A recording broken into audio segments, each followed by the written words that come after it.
이런 제목이에요. 우리에게 주어진 인생을 우리가 힘있게 살려면 이 자존감이라는 것이 있어야 돼요.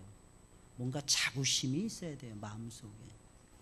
이 자부심이 우리를 지탱해 주는 큰 힘이, 큰 축이 될 때가 많습니다. 유명한 장군의 아들 누가 생각이 납니까? 송일구? 송일구 장군의 손자 정도 되나요? 더 그 증손자? 이렇게 되는 유명한 장군의 아들 하면 김도한 씨를 우리가 꼽습니다. 아마 장군의 아들 1, 2를 아마 보신 분들은 감명 깊게 보셨을 것입니다. 아무것도 배운 것이 없는 떠도는 건달이었어요. 하지만 그의 마음속에는 자신이 김좌진 장군의 아들이라는 자부심이 있었어요. 이때 당시에 김좌진 장군은 가장 존경받는 독립군 투사였고 총사령관이었습니다. 우리가 잘 알죠. 유명한 청산리 절도에서 일본군을 괴멸시키는데 수천 명의 일본군을 청산리에서 맞아 싸우면서 괴멸을 시켰습니다. 민족의 큰 별이었고 영웅이었습니다. 김도한은 어렵고 힘들 때가 참 많았어요. 거의 거지처럼 성장을 했으니까. 아버지가 누군지 어머니가 누군지 잘 모를 정도로 성장했던 사람이 김도한이었어요. 그런데 딱 한 가지 붙들고 평생을 살았습니다. 나는 장군의 아들이야. 김좌진 장군의 아들이야. 사랑하는 여러분들, 우리에게도 이러한 정체성이 분명하셔야 될 것입니다. 내가 누구인가? 내가 어떤 존재인가? 내가 과연 하나님의 사람인가 아닌가? 내가 축복의 사람인가 아닌가? 이런 자부심이, 이런 자존감이 저와 여러분들 속에서 살아있어야 되는 것입니다. 여러분, 그리스도인이라고 하는 자부심을 가지고 살아가고 있습니까? 내가 그리스도인이야. 내가 하나님의 종이야. 유대인들은 자신들이 아브라함의 자손이라고 하는 사실에 엄청난 자부심을 갖고 있었습니다. 엄청난 자부심. 이거 하나만 가지고 평생을 울고 먹을 정도로 나는 아브라함의 자손이야. 이 중심 속에서 유대인들은 살아가고 있었어요. 그런데 예수님께서는 이런 유대인들의 자존심을 건드리는, 오늘 말씀을 보니까 청천벽력과 같은 말씀을 하셨습니다. 너희는 혈통적으로는 아브라함의 자손임에 틀림이 없지만 실제로는 아브라함의 자손이 아니니라 라는 것이었습니다. 유대인들은 자신들이 믿음의 조상인 아브라함의 자손들이라고 굳게 믿고 있었습니다. 의심해 본 적이 없었습니다. 그런데 예수님은 아니라는 것입니다. 예수님은 너희는 아브라함의 자손이 아니라는 것입니다. 아브라함의 자손이라면 아브라함의 행실을 따라가야 되는데 아브라함의 행실을 볼 수가 없다는 것이었습니다. 이 시점에서 저와 여러분, 우리는 영적인 아브라함의 자손들이잖아요. 우리가 영적으로 아브라함의 자손인가 아닌가 생각해 보셔야 됩니다. 그토록 오랜 신앙, 오랜 시간 동안 아름다운 신앙의 전통을 가지고 있었던 유대인들에게도 예수님께서는 아브라함의 자손이 아니라고 말씀하셨습니다. 하물며 우리가 아브라함의 자손이 될 수 있느냐는 것입니다. 이 말씀을 듣는 여러분들 가운데는 유대인들이 아브라함의 자손이건 말건 그것이 나와 무슨 상관이 있겠느냐, 이렇게 말씀하시는 분도 있을지 모르겠습니다. 내가 아브라함의 자손인지 아닌지가 뭐 그렇게 중요하느냐 생각하시는 분들도 있을 것입니다. 그러나 그것은 사랑하는 여러분들 엄청나게 중요한 문제였습니다. 여러분, 성경을 읽어보면 하나님의 모든 축복이 아브라함에게 부어졌고 아브라함의 자손들에게 있다고 진술을 해주고 있기 때문입니다. 여러분, 창세기 12장 2절 3절에 있는 말씀입니까? 내가 너로 큰 민족을 이루고 내게 복을 주어 내 이름을 창대케 하리니 너는 복의 근원이 될지라. 너를 축복하는 자에게는 내가 복을 내리고 너를 저주하는 자에게는 내가 저주하리니 땅의 모든 족속이 너를 인하여 복을 얻을 것이니라 하신지라. 이렇게 말씀하고 있어요. 여러분, 아브라함이 자손이 된다, 이거 아무것도 아닌 것이 아닙니다. 아무런 의미가 없는 것이 아니라는 것입니다. 이것은 곧 이삭이 된다는 것입니다. 저와 여러분들이 아브라함의 아들이 된다, 아브라함의 자손이 된다, 이삭이 된다는 것입니다. 여러분, 이삭은 두 가지 특징이 있었어요. 여러분, 태어나면서부터 죽을 때까지 하나님의 기쁨이었어요. 태어나면서 죽을 때까지 아버지 아브라함과 주변에 있는 모든 사람들을 행복하게 만드는 즐거움의 센터였고 기쁨의 센터 노릇을 했던 사람이 이삭이라고 하는 인물이었어요. 또 한 가지, 그는 특별히 한 것이 없었습니다. 하나님을 위해서. 뭐 아브라함처럼 본토 친척 아비집을 버렸다거나 롯을 구해내기 위해서 전쟁터에 나가서 318명을 데리고 남북전쟁에서 승리하고 돌아가는 북군을 쳐가지고 다시 롯을 구출해 왔다거나 아무것도 한 것이 없어요. 특별한 것이 없습니다. 딱 한 가지 한 것이 있었습니다. 이삭이라고 하는 사람. 마지막에 야곱을 축복해 주는. 뭐 한 것이 아무것도 없어요. 근데 딱 그의 인생, 아브라함보다 5년을 더 삽니다. 180년 동안 하나님과 동행을 하는데 180세 하나님 부름을 받는데 태어나면서부터 죽는 그날까지 삶의 전체가 하나님의 축복의 도가니였다는 거예요. 늘 축복의 대명사였어요. 사랑하는 여러분들도 그렇게 살아가시길 주의 이름으로 축원을 드립니다. 이게 무슨 뜻이냐면 한 거는 별로 없는데 축복은 많이 받는다는 뜻입니다. 한번 따라서 해볼 거예요. 한 거는 없는데 웬 복이 이렇게 쏟아집니까? 사실 여러분들 우리 그렇게 살아가고 있잖아요. 사실 우리가 하나님의 영광을 위해서 하면 무슨 일을 얼마나 하겠습니까? 다 조족지혈이에요. 그럼에도 불구하고 하나님이 여러분들 사랑하셔서 복을 주시는 거예요. 할렐루야. 기독교인들만큼 얼굴이 두꺼운 사람들이 없어요. 특별히 한 건 없는데 하나님의 은혜와 축복이 늘 쏟아지는 거예요. 그리고 날마다 주님 앞에 나아가서 달라 그러는 거예요. 하나님, 내 남편 승진하게 해주옵소서. 그래서 그 남편이 뭐 이쁜 구석이 없는데, 하나님, 내 아이 대입에 합격하게 해주세요. 좋은 직장 들어갈 수 있도록 하나님께서 예비해 놓으신 직장에 들어갈 수 있도록 역사해 주세요. 사업을 시작을 합니다. 그 사업이 일취월장 되게 해주세요. 특별히 한 거 없는데. 사실 이것을 가리켜서 뭐라고 부르냐? 은혜라고 얘기하는 거예요. 은혜라고. 사랑하는 여러분들, 은혜를 누리시길 주의 이름으로 축원을 드립니다. 그렇다면 아브라함의 자손이 된다. 이게 무슨 말이에요? 이삭처럼 되어서 기쁨이 된다는 거죠. 하나님의 기쁨. 하나님이 여러분들 모시기만 해도 기뻐하십니다. 하나님 앞에 나올 자격은 없는데 하나님은 있다고 말씀하시는 거예요. 왜? 너는 내 백성이니까. 왜? 너는 내 아들이니까. 왜? 너는 내 딸이니까.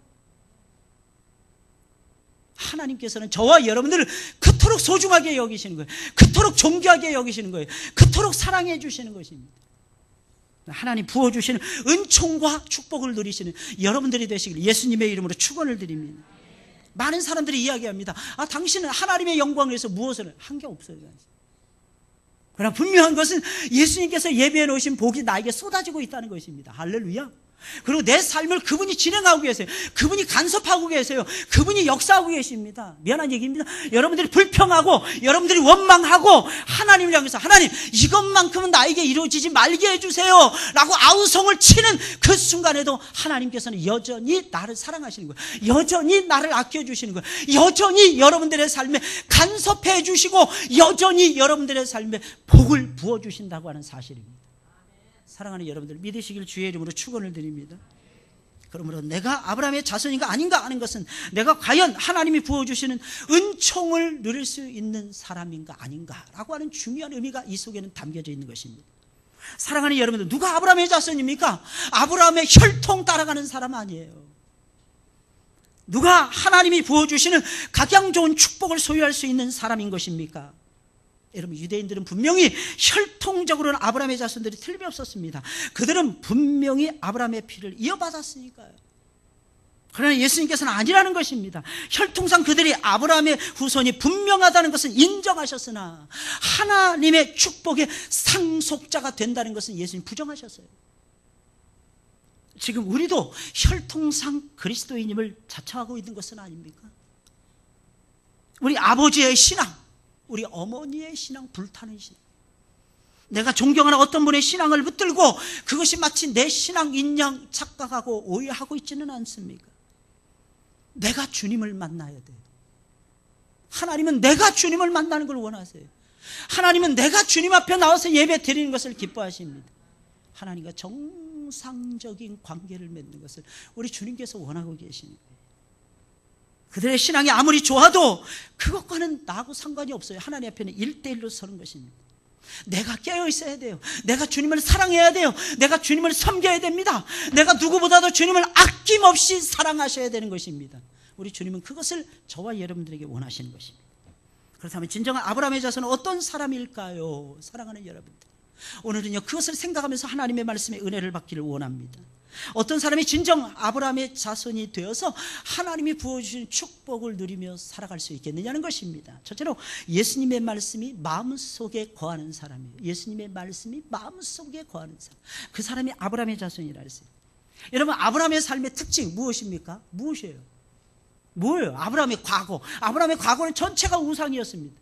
아브라함의 예수님 만나고 이후의 삶, 하나님의 부르심을 받은 이후의 아브라함의 삶의 단면이 무엇이었습니까? 여러분 100년 동안 75세의 부름을 받아서 175세 하나님의 품에 안길 때까지 아브라함은 100년 동안 하나님과 동행합니다. 그런 아브라함의 삶의 특징이 무엇이었습니까? 철저하게 하나님의 말씀을 중심으로 살아갔다는 것이야.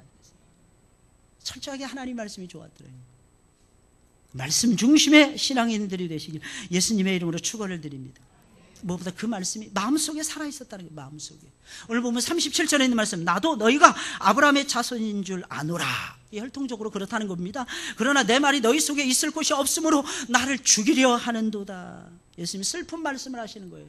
예수님은 사랑하는 유대인들이 자신을 영접할 줄 알았어요. 근데 왔더니 예수님을 거부하는 거예요. 예수님의 말씀을 몰라 하는 것입니다. 심지어는 예수님을 낭떠러지로 끌고 가서 죽이려고까지 했더라는 것입니다. 이때 예수님 충격을 먹으셨어요. 예수님이 그래서 문제 삼는 것이 무엇입니까? 너희가 진정 하나님의 축복을 마음속에 받고 삶 속에서 체험하면서 살아가는 하나님의 상속자들이 맞느냐는 것입니다. 그런데 이상하게 너희들의 마음속에 하나님이 기대하는 것이 딱 한 가지가 있는데 그것이 없더라는 것입니다. 그것이 무엇입니까? 마음속에 하나님의 말씀이 없었다는 것입니다. 그들은 예수님을 믿고 따른다고 하면서도 그들의 마음속에 조금도 주님의 말씀이 머물러 있지를 않았어요. 많이 들었습니다. 너무 희한하지 않습니까? 오랫동안 들었어요. 아주 오랜 선조들로부터 하나님 말씀이 내려오고 있었어요. 그런데 마음에는 말씀이 없었어요. 다시 말씀드리면 손에는 말씀이 있었어요. 이마에는 붙이고 다녔어요. 경문이라는 것을. 문의 임방과 설주에는 다닥다닥 붙였어요. 요즘 말로 하면 화장실에다가 하나님 말씀 붙여놓고 살았다는 거예요. 그런데 마음에는 말씀이 없었어요. 예수님은 우리에게 기대하는 것이 한 가지 있습니다. 우리 마음에 하나님의 말씀을 두는 것입니다. 하나님의 말씀. 여러분, 하나님의 축복은 어디서 올까요? 말씀을 듣는 데서 와요. 말씀을 마음에 담는 데서 오는 것입니다. 말씀의 흔적을 세상의 한복판에 새길 때 오는 것입니다. 그런데 어떻게 하나님의 축복의 상속자라는 사람들의 마음속에 하나님의 말씀을 찾아보기가 힘드냐는 것입니다. 그들은 많은 말씀을 들었습니다. 신앙생활을 오랫동안 했습니다. 그러나 실제 생활은 믿음이 없었고 실천이 없었고 변화가 없었던 것입니다. 믿음의 실천을 우리 주님이 원하시는데 믿음의 실천을 싫어했을 뿐만 아니라 오히려 껄끄럽게까지 생각하고 있었던 것입니다. 이런 자들을 어떻게 하나님의 축복을 받을 수 있는 하나님의 상속자라고 할 수가 있겠느냐는 것입니다. 말씀이 머문 흔적을 찾으시는 거예요. 예수님께서. 말씀이 어디에 머물러 있느냐는 거예요. 손에 머물러 있느냐, 말씀에 머물러 있느냐, 말씀이 머물러 있는 흔적을 찾고 계시더라는 것입니다. 그 흔적이 유대인의 모습 속에서 찾아볼 수가 없는데 그 흔적을 자신들은 찾고 그 흔적을 가지고 있다고 내놓으라 한다고 말은 하고 있는데 없었더라는 것입니다. 유대인들은 다시 말씀드리면 알맹이는 없고 껍데기만 있었다는 거예요. 겉만 열심히 치장하고 있었습니다. 마치 회칠한 무덤과 같았다는 것입니다. 믿음으로 살지 않는 자는 아무리 정통 신앙을 신봉을 하고 정통 교회에 속해 있다 할지라도 아브라함의 자손이 될 수 없습니다. 사랑하는 여러분들, 내 안에 말씀이 머물러 있어야 돼요. 그 말씀이 나를 움직여야 돼요. 그 말씀이 내게 명령해야 됩니다. 그 말씀이 나에게 왕노릇을 해야 합니다. 하나님 말씀이 내 안에 거한다. 하나님 말씀이 거한다. 하나님 말씀이 거하도록 하라. 예수님, 하나님 말씀이 거한다. 이 말씀의 의미가 무엇입니까? 하나님 말씀이 내 안에 들어와서 내 마음을 지배하는 것입니다. 내 삶을 인도하는 것입니다. 내 삶을 움직여가는 것을 뜻하는 것입니다. 사랑하는 여러분들, 말에는 힘이 있어요. 말에는 의미와 힘이 있습니다. 의미와. 그래서 사람의 말이 중요하고 사람의 말이 대단한 거예요. 말에는 의미와 힘이 있다니까요. 의미와 힘, 파워가 있다는 거예요. 의미가 있더라는 거예요. 말에는 두 가지, 이 사회학자들은 두 가지를 얘기해요. 하나는 심볼. 말은 심볼이라는 거예요. 그냥 말을 하면 심볼, 기호가 흘러가는 기호가 심볼 하면은 단어가 탁탁탁 진행한대. 이걸 심볼이라고 해요. 다른 말은 사인이래요. 사인.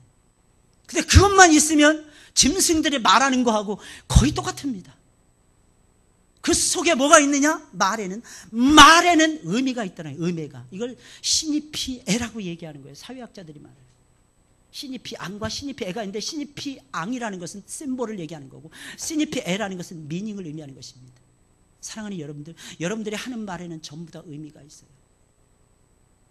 놀라운 사실은 그 말에 힘이 있다는 거예요. 그 말에. 그래서 영향력을 발휘해요. 영향력. 그러니 사랑하는 여러분들, 주님의 말씀은 얼마나 영향력이 있을까요? 창조까지 했어요. 주님의 말씀은 새 사람을 만들어요. 재창조의 작업을 합니다. 사랑하는 여러분, 무엇을 통해서 은혜를 받으시려고 합니까? 찬송, 기도 다 좋습니다. 정말 은혜를 받으셔야 돼요. 찬송을 부르면서 기도하시면서 은혜 받으셔야 됩니다. 근데 정말 은혜 받아야 되는 가장 귀한 역사적 도구, 그것은 두말할 필요 없이 하나님의 입에서 나는 말씀입니다. 말씀의 은혜를 받으셔야 돼요. 그 말씀이 내 삶을 지배해야 돼요. 그 말씀이 내 삶을 간섭해야 돼요. 그 말씀이 여러분들을 움직이게 해야 돼요. 가슴을 열게 해야 되고, 눈을 뜨게 해야 되고, 귀로 듣게 해야 되고, 입으로 토해내게 해야 되고, 손과 발을 움직이게 만들고, 자식들에게 가르치게 만들고, 수많은 사람들에게 하나님 말씀을 들려주게 만들고, 그랬을 때에 여러분들의 삶에 힘이 있는 거예요. 힘이 있는 거예요. 그러려면 그 힘을 누리려면 어떻게 해야 돼요? 가슴에 말씀을 채우셔야 돼요. 말씀을 듣고 갑니다. 그 말씀의 감동이 한 일주일, 아니 1년 이상을 가셔야 돼요. 어느 말씀이 나를 움직이는가 보셔야 돼요. 내가 지금 어느 말씀에 근거해서 말하고 있는가 느끼셔야 돼요. 내가 지금 어느 말씀에 의존해서 밥을 먹고 있는가 느끼셔야 됩니다. 내가 어느 말씀에 의존해서 누구와 어떤 대화를 나누고, 누구와 친구를 삼고, 누구와 나누는 영적인 스피리추얼 삶을 내가 살아가고 있는가를 느끼셔야만 되는 것입니다. 그 사람이 아브라함의 자손인 거예요. 아브라함의 자손은 말씀을 등대 삼는 거예요. 말씀을 가슴판에 넣는 것입니다. 그 말씀을 삶 속에 옮겨 넣는 사람들이에요. 할렐루야. 그때 창조의 역사가 일어나는 거예요. 내가 새로워지는 거예요. 왜? 하나님 말씀은 창조력이 있기 때문에. 통치를 받았을 때 내가 능력을 받아요. 왜? 위로부터 말씀이 쏟아진다는 것은 위로부터 능력을 받는다는 것입니다. 물론 처음에 말씀이 들어오면 혼란스러워요. 잘 모를 수도 있어요. 그러나 반드시 언젠가는 하늘의 축복을 쥐고야 말 것입니다. 유대인들은 말씀이 주는 충격만 느꼈어요. 그래서 혼란과 갈등을 느끼고 말씀을 거부했던 것입니다.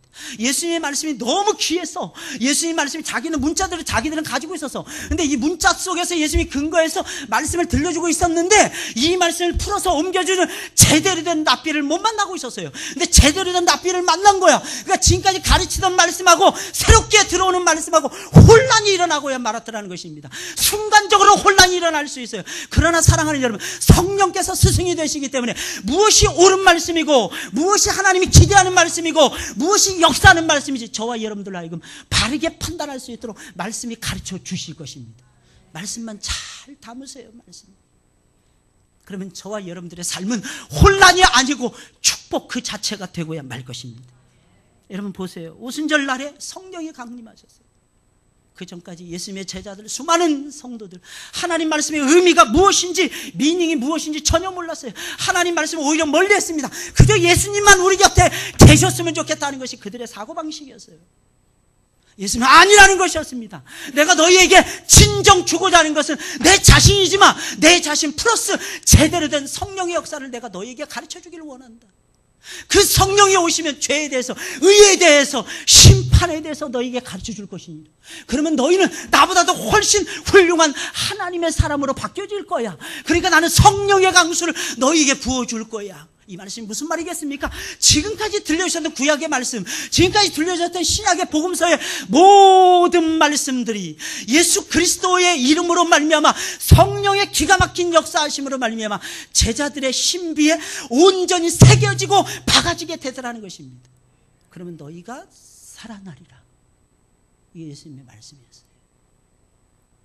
실제로 오순절날 예수님이 승천하시고 몇 날이 못 돼서 오순절날 성령이 강림하시고, 우와,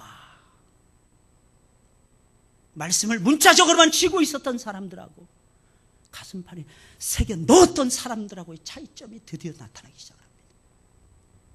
베드로가 성전에서 예수님을 잡아주겠던 그 사람들이 무서워서 마가의 다락방에 숨어 지내고 우리 없다 이러고 있었는데 순식간에 바뀌어지는 거예요.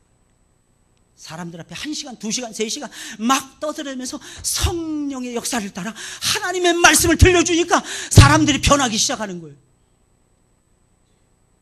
놀라운 사실은 하루에 5,000명이 회개하는 놀라운 역사까지 벌어졌어요. 하루에 3,000명이 회개하고 예루살렘 교회가 완성이 되어지는 놀라운 역사가, 놀라운 일이 벌어지고 말았던 것입니다. 사랑하는 여러분, 이게 성령의 역사인 거예요. 성령의 역사는 말씀 중심입니다. 둘째로 예수님에 대하여 아브라함과 똑같은 믿음을 가진 사람이, 그 사람이 아브라함의 자손입니다. 아브라함처럼 말씀을 가지고 있는 사람, 아브라함처럼 믿음 있는 사람이 아브라함의 자손이라는 거예요. 39절 40절의 말씀을 보니까 예수께서 가라사대 너희가 아브라함의 자손이면 아브라함의 행사를 할 것이오늘 지금 하나님께 들은 진리를 너희에게 말한 사람인 나를 죽이려 하는도다. 아브라함은 이렇게 하지 아니하였느니라. 예수님께서는 유대인들을 만났을 때 느낌이, 유대인들을 만났을 때 그 느낌이 아브라함을 만났을 때의 느낌하고 다르다는 것입니다. 아브라함에게 느꼈던 그 느낌을 유대인들에게서는 찾아볼 수가 없었다는 것입니다. 느낄 수가 없었다는 것입니다. 예수님은 사람의 몸을 입고 이 땅에 내려오시기 전에 아브라함을 만난 적이 있었습니다. 왜? 예수님은 아브라함의 주가 되시는 분이었기 때문입니다. 예수님께서는 평범한 모습으로 2명의 천사들을 거느리고 아브라함을 방문했습니다. 이유가 무엇입니까? 하나님의 역사, 하나님의 뜻을 알려주기 위해서였어요. 죄악에 관영했던 소돔과 그 주변에 있는 내 성읍을 유황불로 없애겠다, 유황불로 멸망시키겠다는 뜻을 전하기 위해서였어요. 그런데 하필이면 그때가, 예수님이 방문하신 그때가 한낮이었더라고요. 중동의 한낮은 모든 사람들이 잠자는 시간, 고요한 시간이었어요. 그 시간은 너무나도 덥고 유목민족은 새벽부터 일어납니다. 그리고 오전까지 해가 중천에 딱 뜨기 전에 전부 다 집으로 돌아갑니다. 일하기가 너무너무 힘들고 지칠 수밖에 없는 상황이었기 때문에 그 시간은 쉬는 타임이었어요. 손끝 하나도 움직이기 힘든 상황이었어요. 그런데 하나님은 짓궂으십니다. 항상 보세요. 하나님 우리에게 복 주시기 전에 짓궂게 요구하십니다. 뭘 요구합니까? 희생과 헌신을 요구하십니다. 그때 아브라함은 어떻게 했습니까? 아브라함 쏜살같이 움직여요. 눈썹이 휘날리도록 움직여요. 여기 시원한 자리니 여기서 쉬었다 가세요. 내가 당신을 위해서 살찐 송아지를 잡고 떡을 구워서, 빵을 구워서 내다 올 테니까 이것을 맞고 쉬었다 가십시오. 너무 신기한 건요, 아브라함이 깨어있으니까 그의 아내 사라도 깨어있었습니다. 아브라함 혼자서 어떻게 송아지를 잡고 아브라함 혼자서 어떻게 빵을 굽겠습니까? 신기한 것은 사람만 깨어있었던 것이 아니었어요. 여러분, 그래서 우리 기억해야 됩니다. 한 사람이 깨어있으면 주변에 있는 사람들이 깨어납니다. 사라가 살아나니까 종들도 살아났어요. 송아지를 아브라함이 어떻게 잡습니까? 말도 안 되는 거죠. 그런데 하나님께서는 종들을 깨우사 잡을 수 있도록 도와주도록 역사하신 것입니다. 기꺼이 다시 말씀드리면 하기 힘든 상황이었어요. 너무나도 지치고 힘든 시간이었어요. 아무것도 할 수 없는 시간이었습니다. 그런데 하나님이 요구하시는 거예요. 그때 아브라함은 기꺼이 순종을 하는 거예요. 아브라함은 어떤 사람이며 어떤 신앙을 소유한 사람입니까? 항상 준비되어 있었던 사람이었어요. 뭐가 준비되어 있었던 사람입니까? 예수님을 영접할 준비가 되어 있었어요. 예수님이 어느 시에, 어느 날에, 어느 때에 오시든지 예수님을 영접할 준비가 되어 있었다고 하는 사실입니다. 오늘날 하나님께서는 어떻게 말씀하십니까? 하나님께서는 정말 부족한 보잘것없는 설교자를 통해서, 하나님은 말씀을 통해서 지금도 하나님의 백성들을 부르고 계십니다. 어떤 때는 약하고 병든 자들과 줄이고 목마른 환자들의 모습을 하시고 우리 주님께서 무리를 찾아오실 때도 있더라는 것입니다. 정말 보잘것없는 모습으로 우리 주님께서 저와 여러분들을 만나러 오실 때가 있어요. 그래서 예수님 말씀하신 거예요. 마태복음 25장 35절 40절에 있는 말씀, 내 형제 중에 지극히 작은 자 하나에게 한 것이 곧 내게 한 것이니라. 왜 우리는 예수님을 영접하지 못하는 것입니까? 왜 예수님을 영접하지 않는 것입니까? 한 번 영접하면 내가 변해야만 되기 때문이라는 것입니다. 예수님 만난 이후에 내 사고방식이 변해야 돼요. 이게 무서운 거예요. 내 사고방식, 지금까지 살아왔던 사고방식이 있잖아요. 예수님 만나면 내 생활 양식을 바꿔야 됩니다. 내 생활의 패턴이 있잖아요. 놀러 갈 거 다 놀러 가고, 즐길 거 다 즐기고 싶은데 이게 안 돼요. 예수 만나면. 그래서 많은 분들이 결단을 못하고 있습니다. 결단할 수 있도록 여러분들이 제발 샘플이 되셔서 보여드리시길 주의 이름으로 축원을 드립니다. 내 가치관을 바꿔, 내 세계관을 바꿔야 되기 때문에. 예수님 만나면 하나부터 10가지, 아니죠, 하나부터 100가지 1000가지 전부 다 싹 뜯어 고쳐야 되는 거예요. 또 한편으로 예수 믿으면 피곤하잖아요. 매주마다 예배 와야죠. 또 시간제를 한 2, 3년만 열심히 하면 세례 주죠. 세례 준 다음에 꼭 직분 맡기죠. 나는 능력이 없다고 하는데도 억지로 맡겨주죠. 할렐루야. 네, 여러분, 억지로 십자가를 지고 가야 은혜를 받습니다. 은혜를 받는다니까요. 근데 연말이 이제 다가오니까 연말병에 슬슬 들죠. 그죠? 안 하고 싶죠? 사랑하는 여러분들, 그러면 복도 못 받습니다. 하나님 나라는 심은 대로 거두는 나라예요. 할렐루야. 심은 대로 거두세요. 많이 심은 자는 많이 거둡니다. 적게 심은 자는 적게 거둡니다. 적게 거두고, 적게 심고 많이 주시는 하나님이 아니십니다. 열심히 심어 보셔야 돼요. 누구를 위해서요? 주님을 위해서? 아니에요. 누구를 위해서? 나를 위해서. 나를 위해서. 사람들이 이야기합니다. 하나님의 영광을 위해서. 말은 좋아요. 말은 진짜 아니거든요. 사실은 나를 위해서입니다. 내가 살아나요. 내가 살아난다. 내가 복을 누린다. 그리고 결과적으로는 주님을 위해서가 나타나는 것입니다. 하나님은 나를 위해서 그렇게 하라 그러죠.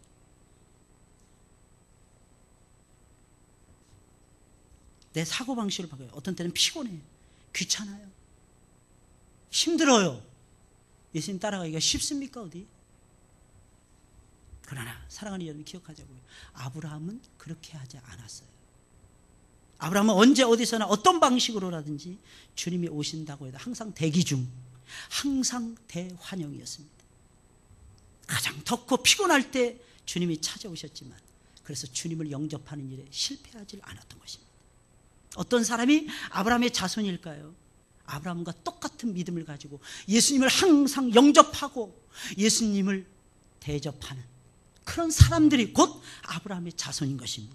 마지막 세 번째로 예수님을 사랑하는 사람이 예수님 사랑하는 사람. 우리 다 같이 한번 따라서 해볼까요? 예수님을 사랑하는 사람. 42절에 있는 말씀이에요. 예수께서 가라사대 하나님이 너희 아버지였으면 너희가 나를 사랑하였으리니. 예수님이 지금 뭐라고 얘기하고 있는 거예요? 나 예수를 믿으라는 거예요.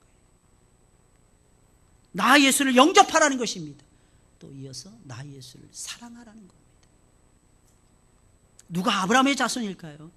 예수님을 사랑하는 사람이 아브라함의 자손입니다. 미안하지만 유대인들의 마음속에는 예수님을 사랑하는 마음이 전혀 없었어요. 찾아볼 수가 없었어요. 분명히 아브라함도 부족한 사람이었어요.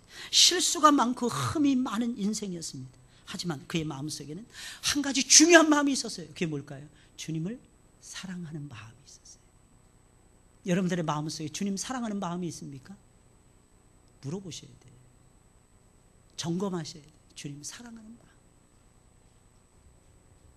그 마음이 있었기에 하나님 말씀에 순종할 수 있었던 것이고, 맛있는 음식을 주님이 찾아오셨을 때 맛있는 음식을 만들어서 기꺼이 예수님께 내려놓을 수가 있었던 것입니다. 반면에 유대인들은 주님을 사랑하기는커녕 오히려 미워하고 있었어요. 사랑하면 어떤 마음이 생길까요? 그 사람이 잘 되기를 바랍니다. 내가 누구를 사랑한다, 말로는 사랑하는데 안 되기를 바래. 그 사랑하지 않는 거예요. 한번 살펴보세요, 여러분들. 누구를 위해서 기도도 언제 나오느냐? 사랑해야 기도가 나옵니다. 기도 그냥 나오는 게 아니에요. 사랑해야 기도가 나와요. 근데 그 사람이 잘 되도록 하는 거 아닙니까? 기도는? 그렇게 기도하고 계십니까? 내 아이들처럼, 우리 아이들을 위해서, 우리 중고등부 아이들을 위해서, 우리 유초등부 아이들을 위해서, 유치부 아이들, 어린 생명들을 위해서. 아 예쁘다 예쁘다만 하지 마시고 아 예쁘다 하면서 축복해 줘야 되는 거예요. 기도해 줘야 되는 거예요. 이 아이가 우람한 아이로 컸으면 좋겠다. 요즘 그러니까 애들 나온 프로그램이 그렇게 히트를 치고 있더라고요. 쌍둥이도 모자라서 이제 삼둥이가 등장을 하고, 애들이 어쩌면 그렇게 똑같이 생겼는지, 어쩌면 이렇게 똑같이 생겼는지. 야, 이게 욕심은 또 뒤지게 많아. 애들이 먹는 거 그렇게 좋아하더라고. 고기, 고기 그렇게 좋아하더라고. 제가 한 프로그램을 봤는데 깜짝 놀랐어요. 우리 치과를 갔다 뭐 고깃집으로 가는 그런 프로그램이었어요. 와, 송일국 얼굴 보니까 참 불쌍하더라고요.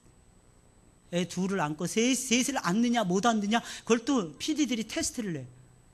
그래서 안는데 셋을 안는데 여러분 20kg씩만 잡아봐요. 20kg 15kg만 잡아요. 야, 이거 뭐 60kg 자전거 뒤에다가 애들 그 유모차 같은 걸 끌고 가더라고.